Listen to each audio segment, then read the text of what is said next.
ہم دنیا کی زندگی میں بھی تمہارے دوست تھے اور آخرت میں بھی تمہارے رفیق ہیں، اور وہاں جس نعمت کو تمہارا جی چاہے گا تم کو ملے گی، اور جو چیز طلب کرو گے تمہارے لیے موجود ہوگی۔ یہ بخشنے والے مہربان کی طرف سے مہمانی ہے۔ اور اس شخص سے بڑھ کر بات کا اچھا کون ہو سکتا ہے جو اللہ کی طرف بلائے اور عمل نیک کرے اور کہے کہ میں مسلمان ہوں۔ اور بھلائی اور برائی برابر نہیں ہو سکتی، تو سخت کلامی کا ایسے طریق سے جواب دو جو بہت اچھا ہو۔ ایسا کرنے سے تم دیکھو گے کہ جس میں اور تم میں دشمنی تھی وہ تمہارا گرم جوش دوست ہے، اور یہ بات انہی لوگوں کو حاصل ہوتی ہے جو برداشت کرنے والے ہیں، اور انہی کو نصیب ہوتی ہے جو بڑے صاحب نصیب ہیں۔ اور اگر تمہیں شیطان کی جانب سے کوئی وسوسہ پیدا ہو تو اللہ کی پناہ مانگ لیا کرو، بے شک وہ سنتا ہے، جانتا ہے، اور رات اور دن اور سورج اور چاند اس کی نشانیوں میں سے ہیں۔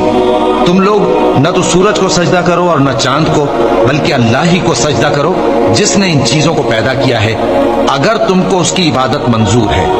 پھر اگر یہ لوگ سرکشی کریں تو اللہ بھی ان سے بے نیاز ہے، کیونکہ جو فرشتے تمہارے پروردگار کے پاس ہیں وہ رات دن اس کی تسبیح کرتے رہتے ہیں اور کبھی تھکتے ہی نہیں۔ اور اے بندے، یہ اسی کی قدرت کے نمونے ہیں کہ تو زمین کو دبی ہوئی یعنی خشک دیکھتا ہے، پھر جب ہم اس پر پانی برسا دیتے ہیں تو وہ شاداب ہو جاتی اور پھولنے لگتی ہے۔ بے شک وہ جس نے زمین کو زندہ کیا وہی مردوں کو زندہ کرنے والا ہے۔